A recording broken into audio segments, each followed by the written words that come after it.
Separator মানে কি? Separator কি বলতো? আলাদা করা, মানে বাড়ির কম্পোস্ট কেঁচু কেঁচু জৈব সার আছে না, ওই জৈব সারগুলো কেঁচু থেকে আলাদা করা।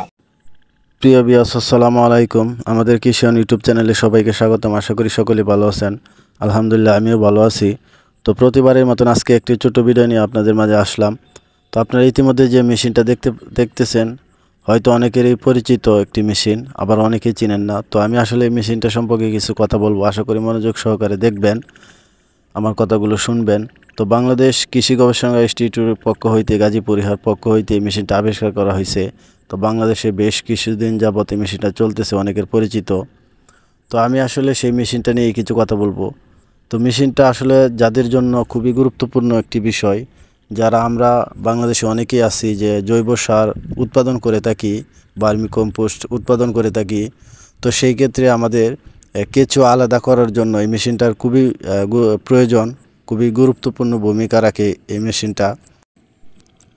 তো মেশিনটা যারা কিনতে আগ্রহী অবশ্যই ভিডিওর কমেন্টে জানাবেন। আমি আপনাদেরকে সর্বোচ্চ সহযোগিতা করব যাতে সহজেই মেশিনটা আপনারা কিনতে পারেন।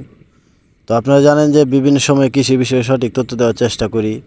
তো অবশ্যই আমার চ্যানেলে যারা নতুন, অবশ্যই আমার চ্যানেলটিকে সাবস্ক্রাইব করে বেল আইকনটি বাজিয়ে দিবেন এবং ভিডিওটাকে লাইক কমেন্ট শেয়ার করে দিবেন, যাতে আমি আপনাদের মাঝে কৃষি বিষয়ে সঠিক তথ্য দিতে পারি।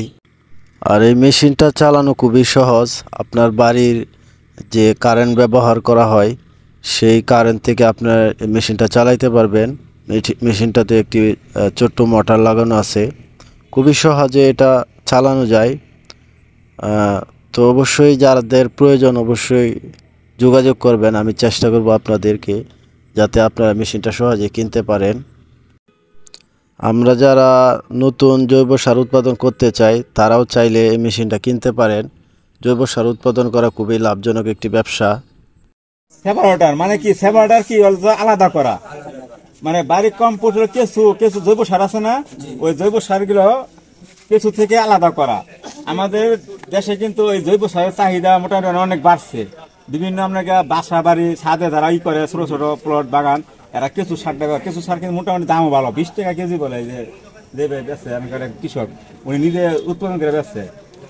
এটা মনে করেন যে আগে কি করতো মানুষে, এই সার আপনার 1 কেজি কেঁচুর দাম বলেছিল 7,000 টাকা 8,000 টাকা। ওই কেঁচু আপনার যখন নাকি চাউল নিয়ে দিয়ে চালতো হাতে, অনেক কিছু মরে যেত গা। সারের থেকে কেঁচুর দাম বেশি না, আর সময় লাগতো অনেক। তখন এই যে আমাদের কৃষি গবেষণায় এইটা একটা যন্ত্র আবিষ্কার করলো। এরা অনেক সময় আগে অনেক চাহিদা ছিল, এখনো আছে মোটামুটি। এটা কিভাবে কাজ করে দেখেন, এই যে আমাদের যে এই নেটটা, এই সিলিন্ডার, এই নেটটা কিন্তু একটা মাপ আছে, বুঝছেন? এই যে মাঝখানে ফাঁকা আছে না, এই ফাঁকার একটা মাপ আছে। এই মাপটা আপনার যদি নতুন তৈরি করেন, তাহলে নেট দিলেই হবে না, ঠিক আছে?